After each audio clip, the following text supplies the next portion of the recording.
Hey, it's a Wednesday. It's Rumor and Innuendo. I'm Dominic D'Angelo of adfreeshows.com, SEScoops.com, and 1truesporttv.com. But per usual, I am here with Mr. Robert Karplis, WDE creative_ish. Robert, happy Wednesday to you, man. Happy Wednesday. Start of the day, start of the show yawning. Not indicative of how excited I am to be here. Just a byproduct of life, Dom. But I'm glad you're indoors. You're home. You're not terrorizing the local cafe and jacket lady. But let's say hi to some of the folks who are joining us here today. Triple E says, "What's up?" Willie Thornbrew says, "Harley Cameron on Dynamite tonight. That's best for business." Alt Jake adds that NXTNA was a lot of fun last night. We'll definitely cover that. Christopher Zento says, "Hey, yo, it's Wednesday, and you know what that means. It's Wednesday Dynamite," says Wrestling Old Head. And Johnny Disco chimed in too with a hello. So does Dre Owen, says NXT was cooking last night, but I'm thinking the matches for Roadblock should have been at Stand and Deliver. Very interesting. Yeah, they really hyped that card up there. And Jeff Henninger also adds, "Hello, R&I. Can't believe Tony got a chat during NXT. How about that?" All right. Yeah, Robert, how much of NXT did you catch? Did you watch the whole thing, or did you just? I watched absolutely none of it. Oh, okay. Yeah, no, I had every intention of trying to watch NXT this morning.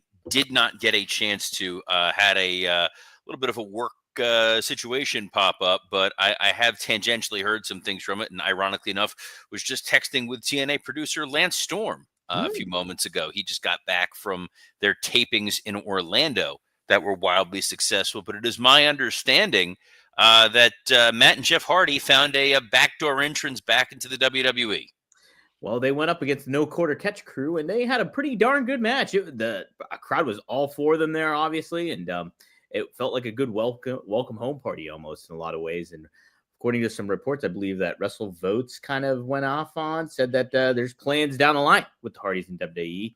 And you can tell why, because they already came out with an NXT version T-shirt for them already too. So, but yeah, that was a lot of fun. And so we're gonna get a tag team championship match where they put the titles on the line at Roadblock against Fraxium, and we got a little cameo from Santino Marella. And I gotta tell you, Robert, there's not a lot of wrestlers that really just make me genuinely pop, like laugh during shows. Like The Rock is one exception. Santino Marella is another one. Just what he was doing was really good. So it was kind of nice to see him back in the mix.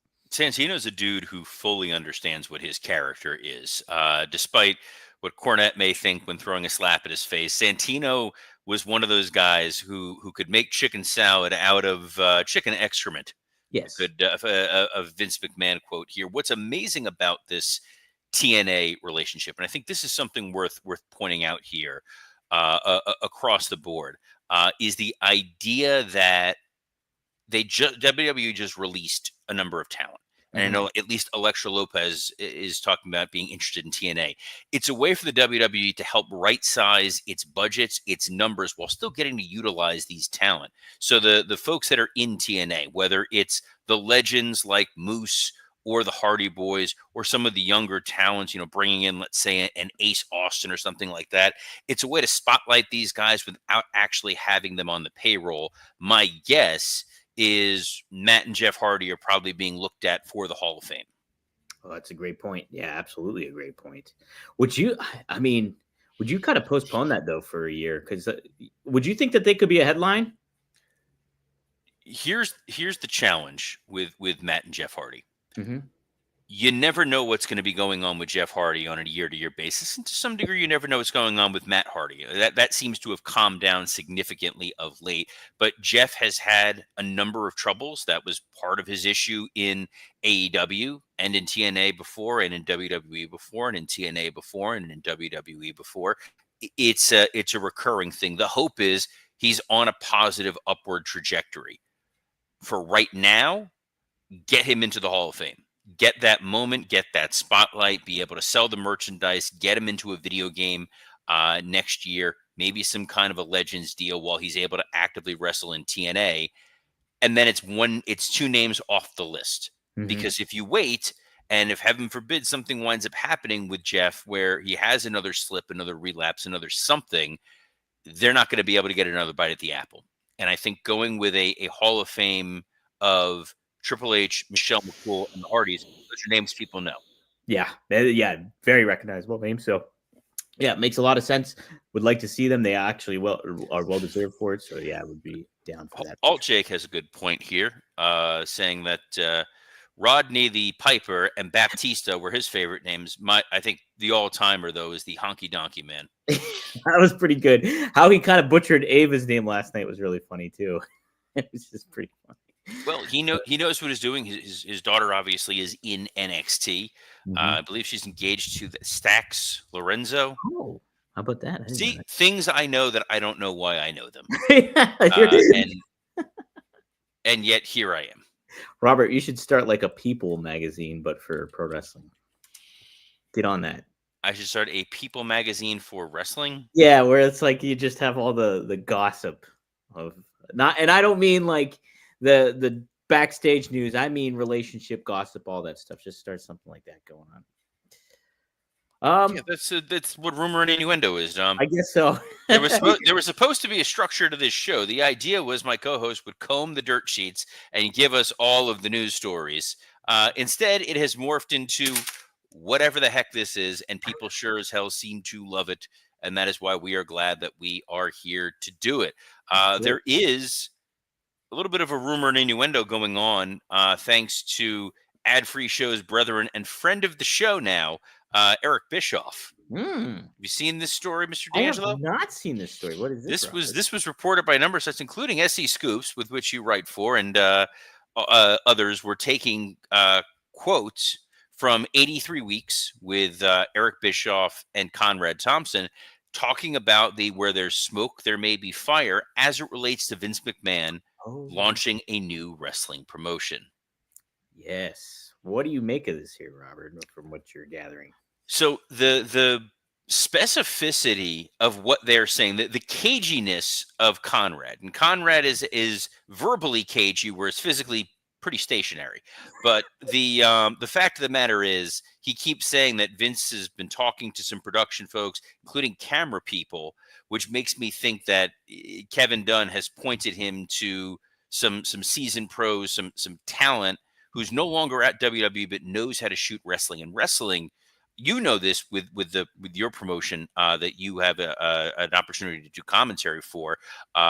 Shooting professional wrestling is unlike shooting anything else. Oh, yeah. This was a challenge when we were at WWE and trying to explain this to camera folks. It's a challenge at MLW with getting camera guys because they think you're shooting it like boxing. They think you're shooting it like a sporting event. With this one camera guy, Charlie, who was a former ECW camera guy, that dude was fearless. He knew exactly what to do and how to get in there because you need to basically put yourself in harm's way to get those shots. So Vince reaching out to seasoned camera guys from the world of wrestling makes me think there may be something going on. I know there was some speculation about Fox being involved in this, either airing it or potentially funding it in some way, shape, or form. It's very hard for Vince to stay away from wrestling. I completely understand that. Vince has the kind of ego that he is not going to concede and admit defeat. The man has brought back the XFL twice.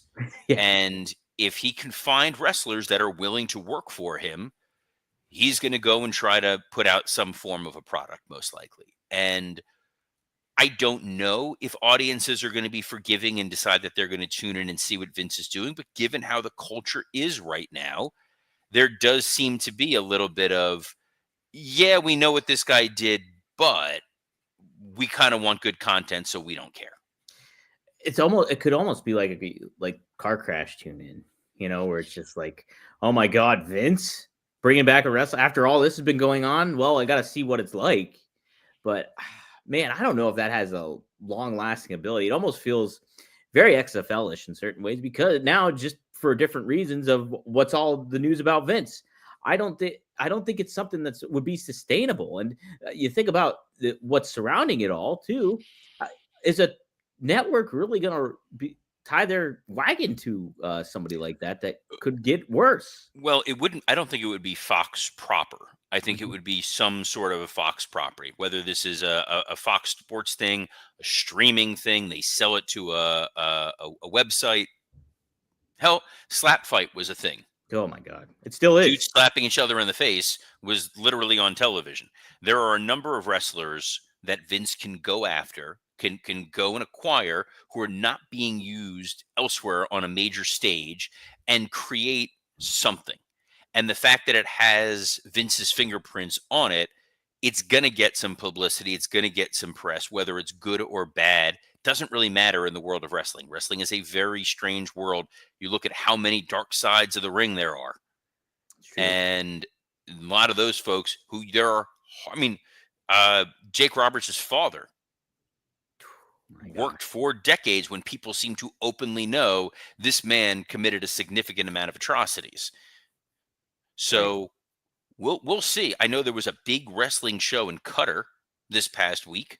I've seen wrestling friends of mine. Matt Cardona went over there and wrestled. Rich Bocchini was doing commentary for them there. There's international money that exists. Vince was the one that built the relationship with the Saudi royal family at first. There's no reason to think that there's not potentially international money that's going to come in from there. So the wrestling world is very much a world where there's pretty much nothing you can do to get completely canceled. There are lunatics out there on the internet pushing for Chris Benoit to be in Hall of Fames Oh my or God. Halls of Fame. Yeah. The man is was a murderer, and people are like, oh yeah, but he was He was a really good good. wrestler. There's a Bill Burr joke where he was talking about O.J. Simpson, and he's like, I still watch his highlights. Like, yeah, he's a murderer, but he was a hell of a player. I mean, you make some points. I just think too, it's like, you think about, maybe with the climate of what things are right now and things like that could be a factor, but it's also like, I think there is still that separation of like, Vince, this is like the whole thing is not fully, we don't know everything. And we might not ever, but This the is fact the that it's crazy still thing there. about Vince. If you go and read the Ringmaster book, which is excellent, written by Abraham Josie Reisman. I always confuse it with his last name or her last name, sorry, and my cousin's last name. Oh, If you look up the Ringmaster book, it details and outlines, the decades of things that Vince was accused of. We saw in the Netflix documentary. We as wrestling fans look past the potential involvement he had in the Snuka situation. We look past the Ring Boy scandal. We look past the U.S. government going after him for potential steroid distribution. We've looked past a number of potential transgressions that Vince may or may not have committed because we love the product, and you can't really separate the art from the artist in some ways. So if Vince was able to align all those pieces and put this out there, I do think it would find an audience. And I do think that there are people out there that are, everyone will tune in once as a tire kicking thing. And then some to see, does the old man still have it? And some out of this morbid curiosity and fascination. yeah. I mean, that's it. I mean, the latter that's morbid curiosity and fascination for sure. So we'll see what happens. We're gonna see what happens tonight too, Robert, here on AEW Dynamite. Are you You're talking about the Dynamite? Nope. You see, you did it again. You did the thing where you did the double loop. the loop? I know. Begging you. Didn't stop it. But hey, we got What? a pretty full-fledged announced card here tonight for AEW Dynamite. I know none of it, so hit me. Don't you putting the graphic up? No, I'm not. Don't worry. Okay. Hailing from Oceanside, California. Where is Oceanside? Is that It's in California. Oh, thanks. We have, like mentioned before, that Harley Cameron returning to action after her loss at AEW Grand Slam Australia, going up against Deonna Purrazzo in singles action. I appreciate the fact that she's wrestling, but it just seems a little delayed. I don't know. And against Deonna Purrazzo, who we haven't seen at all. So Deonna Purrazzo was on an episode of Dynamite a couple weeks ago for like a 30-second thing with Taya Valkyrie. Yeah. Mm-hmm. So at least I remembered that. I don't know why. I'm thrilled that they didn't push Harley Cameron into the void that they tend to put people after they lose a title match, and then they're gone forever. I think they realize Harley Cameron is really special. She is a wonderful talent for them and someone they can do something with. So getting her back on TV in some capacity is absolutely a great idea. Deonna Purrazzo was someone who they can beat 100 times out of 100. You'll get a decent match. But I think that crowd wants to be able to celebrate and enjoy Harley Cameron. And that's what this match is going to be about. She's going to get an ovation. She's going to get her flowers, if you will. And another reminder that this is somebody they should be pushing. The fact that they didn't put that title on her still baffles me to this day. It's very baffling and just another huge misstep, I think, by the company. Sorry, Dre Owens with amazing news. Apparently, Jesse Spano was on an episode of Cobra Kai recently. I've never watched Cobra Kai. It's on my list. But any Jesse Spano sighting, always going to be welcome. Oh, yes, of course. Mr. Bell. Oh, my God. Dom, you muted there for a moment. I'm muted? There you go. Can you hear me now? Hello? You're better. Okay, yeah. Good. Yeah. Hey, you're good. Is this going to be better? We got Mr. Bell. Well, I was about to talk Mr. Belding, but we're going to pass over him. Takesha defending his AEW International Championship against Orange Cassidy. I'm still confused by this AEW International Series. I tried getting explained to me the other day, and I still don't understand it. But we have a match here, and it should be fun. I mean, both guys are talented, so we'll see. It's Orange Cassidy versus Takeshita, and the winner faces Kenny Omega at the pay-per-view, correct? I guess, yeah. Why is this a series, though? I don't understand the series. It was a one-off series. It was a match, but it was a way to make you care about a Roderick Strong main event. And guess what? Didn't work. That being said, I think this will be a good match. It's a good spotlight opportunity for Takeshita, big, orange, small. I think it'll be fun. It'll be a good way for my guess. I hate to do this. I hate to fantasy book in a Tony Khan world, but my guess is that the Don Callis family will make their presence known, which means Ospreay and Kenny will need to make the save, and we'll wind up getting a 6-man tag next week. Could be. Yes, Robert. You're pretty good at this, even also, if it's a fantasy booking. Weird thing. Did you ever notice on Saved by the Bell, Mr. Belding had a brother, Rod Belding. That Rod Belding looked almost exactly like Owen Hart. I'd have to Google Rod Belding. Kids, that's your homework for today. I want you to go and do that because I don't know. I was a big Saved by the Bell guy. Watched the reruns during the week and then watched the new episodes every Saturday morning. And when I was watching on those Saturday mornings, Dom, I was usually crushing some cereal. Whoa, nice. Yeah, I see where we're going. You see where we're going with this, guys. This was organic, but it just wound up happening. It's also an excuse for me to say the best line in the history of that show, which is 2 buildings in one building, one of whom is balding. But as a kid, I loved eating cereal. Saturday, whether it was Saved by the Bell or was watching WWF Mania or Superstars, whatever it was, I was parked in front of the TV, enjoying a nice bowl of cereal. But as an adult, I don't want all that sugar. No. Most cereals don't give me the protein that I need. Talked about it yesterday, back out, working out, running, putting in 5 miles a day. But thankfully, I found Magic Spoon. It's a nostalgically delicious cereal that tastes just like my childhood favorites, but without the sugar and with a ton of protein. And if you're already a Magic Spoon fan, I have big news. Magic Spoon has turned their super popular cereal into high-protein treats that are light, crispy, and taste just like those classic crunchy cereal bars. Magic Spoon's brand new treats are so delicious and have already become my favorite before and after workout snack. These treats are crispy, they're crunchy, they're airy, and there's an easy way to get 12 grams of protein on the go. And for the first time ever, Magic Spoon treats are available in grocery stores with delicious flavors like marshmallow and chocolatey peanut butter. Guys, the marshmallow one tastes literally just like a certain treat that's crispy and made of rice. And you can see through this here, but you can get $5 off your next order at magicspoon.com/rumor. Or look for Magic Spoon on Amazon or in your nearest grocery store. That's magicspoon.com/rumor for $5 off. Magic Spoon, hold on to the dream. Hold on to the night. Hold on to the memories. Yes.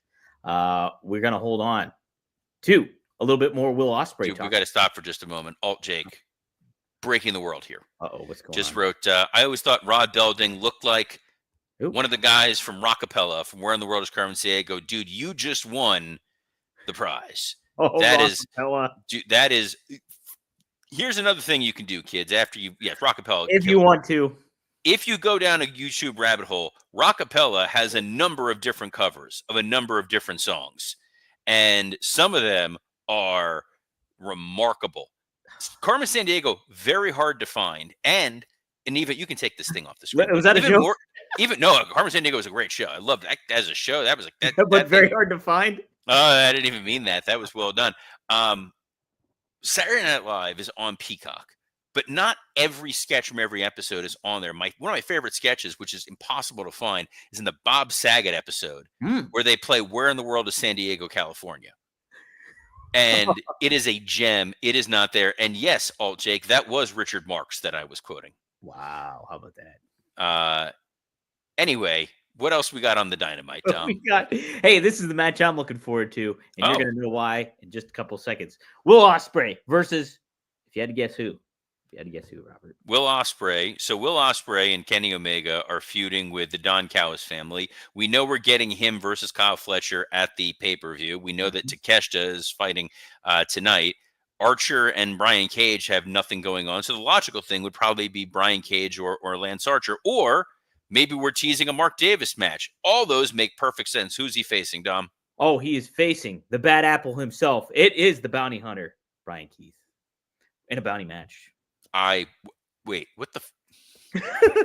This is not the show where I can curse. That's Working Stiff. You can tune into Working Stiff to hear what I'm actually. What in the blue blazes? Going back to Owen Hart here, is a bounty match, and why is this happening on my TV? Got no idea. Just says bounty match. No explanation whatsoever. Didn't know there was a bounty out on Will Ospreay, but apparently so. But hey, I love Brian Keith, so it should be a fun one. Well, from the Red Sea to Greenland, I'll be singing the blues. Another lyric from This is all Carmen Sandiego now going forward. We're good. I also love that the woman who played the chief, legitimate actress in a lot of amazing things, and then was the chief. I'm gonna have to go down the rabbit hole. You go down the rabbit hole, and then when you watch that show, if you catch the clips on YouTube, realizing that the prizes were not that great on that show. No, I kind of realized that when I watched it as a kid. I was like, these prizes kind of suck. They weren't as bad as Double Dare, where it was always I always loved on Double Dare. You won a trip to Universal Studios Orlando, which is where Double Dare was filmed. Right. That's like Dom winning an all expenses paid trip to Pittsburgh. No one wants to go to Pittsburgh, Dom. Do we want to go see Daniel Garcia and FTR taking on the Undisputed Kingdom and Adam Cole? Now you're just messing with me. Now you're just giving me terrible matches. That's no one wants to see the Undisputed Kingdom at all. Why are they facing Danny Garcia and FTR? Did something happen on Collision? Where's Scott? Maybe? We need a little like Scott Chaplin bot to pop up and be like, you guys are nerds. Why didn't you watch Rampage? It doesn't still exist, but whatever. We need Scott to be like our stat boy from PTI. Hey, it's Tony Reale. He got a big career to that. That's right. He did. Took over from Max Kellerman. Boy, we are bouncing all over the place here today. I understand. Paige might be too because he's competing in a match tonight, Robert. Who's he taking on? No, I don't know. It just says to compete. That's it. Great. Hey, you know what? That Hangman Max Caster little mini match that got a great response. So I kind of feel like you can just put Hangman in there with somebody, and maybe he'll face the Bad Apple, Brian Keith. Oh no, Brian Keith's taking on Will Ospreay, which, by the way, may be a hell of a match. Though it does make you worry that they're going to get pulled into the Jericho Vortex. Ooh, oh boy, the Jericho Vortex. Two people who are not in the Jericho Vortex are Swerve Strickland and Prince Nana, and they're set to speak. Robert, that's all it says. As long as it's not like that Ricochet Nana promo for last week. Keep in mind, I love Ricochet. I love Nana. I consider both of them friends. This was that promo went on forever. Is MJF talking tonight? Yes, he's set to appear. They don't say talking. He just says set to appear. As long as he's set to appear, dude, I'm going to be there. And while I'm watching that, you know what I'm going to be eating? What are you going to be eating, Robert? Dom, I'm going to be eating me some Factor. Yeah. All right. So last night, fired up. It was a chicken chimichurri dish. Ooh. Dude, I went nuts for this thing. This was delicious. Popped it in the microwave. It was done in 3 minutes. I don't know how the hell they do this, by the way. It tastes ridiculously good. But guys, are you ready to optimize your nutrition this year? Factor has chef-made gourmet meals that make eating well easy. They're dietitian approved and ready to eat in 3 minutes so you can fuel right and feel great no matter what life throws at you. My wife was stuck at a meeting last night at school. I had to fend for myself. My option was either a delicious Factor meal or peanut butter and jelly, and that is more of a shoot than I care to make it because I am a terrible cook. But Factor arrives fresh and fully prepared, perfect for any active, busy lifestyle. With 40 options across 8 dietary preferences on the menu each week, it's easy to pick meals tailored to your goals. Choose from preferences like Calorie Smart, Protein Plus, or Keto. This thing was less than 500 calories last night. Tasted amazing. I was full. Can't scream this enough at how great this is, but you can eat smart with Factor. Get started at factormeals.com/factorpodcast and use code factorpodcast to get 50% off your first box plus free shipping. That's code factorpodcast at factormeals.com/factorpodcast to get 50% off plus free shipping of your first box. I just realized you didn't put the graphic up on the screen, Dom. Best producer in the business. It has a different code on there. That's why. No, it's a different. Use a bunch of codes. Yeah, a bunch of codes. Okay, bunch of codes, guys. Is that everything on Dynamite? Have we covered the Dynamite? Have we done the thing? We've done the thing. Yeah, we've done the thing. We've talked a lot of important things. Vince, NXT, Carmen Sandiego, Saved by the Bell, loose Sandlot reference. Oh yeah, of course there was a Sandlot reference in there. We're not going to have a Sandlot reference somewhere thrown in there. Fair point. Great comment here too by Alt Jake. I can't let this pass up. He says Dom would win an all expenses paid trip to hang out with Jacket Lady. Oh, this is going to end like we are going to get the marriage of Dom and Jacket Lady. It is going to be like a Savage Elizabeth marriage because that ended so well. I did, yeah. You can lock her in the is that a closet behind you? I can't even. That's my door to enter my apartment. Actually, that's the door to your apartment. So people in the hallway are just like they're hearing me listening in. Hearing me laugh about Magic Spoon plugs and stuff like that, and Carmen Sandiego talk. Well, you know what the good news for your neighbors are? They can hear this every Monday through Friday at noon Eastern on a plethora of platforms, including the WW_Creative_ISH X account, the @SE Scoops X account, the @Dominic D'Angelo X account, and on YouTube on Rumor and Innuendo, Working Stiff, and ad-free shows. Dom has got a couple of other podcasts that you can plug into your ear holes. Including the producer of Working Stiff, which Scott Chapman and I'll be recording tomorrow. But Dom, you got some other folks, and more importantly, will we find out what appointment Greg Gagne was at? That's key. We're gonna find out on Friday. All about it on Friday, 4 p.m. Eastern Standard Time. Go to 4horsemannetwork.com or OneTrueSportTV.com and check it out.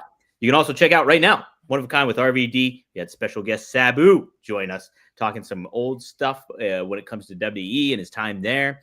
We cover some fun details about the Sheik, some fun stories there. And then Rob, I just assume Sabu like lives in his guest house, like he is his Kato. The Kato. That'd be interesting, like the Pink Panther. But check it out. Go to rvdtv.com. We got some clips up there too. Be sure to like, share, subscribe. Get the word out about the show too as well. Get the word out about this show. Give us 5 stars on Apple or Spotify. Help us out there. And we thank everybody for tuning in too, right, Robert? We thank almost everybody for tuning in here today. One or two of y'all kept trying to knock us off by talking about Rockapella. We got important work stuff to do here, guys. So on behalf of the super serious Dominic D'Angelo, I'm Robert Karpolis. Best of luck in your future endeavors.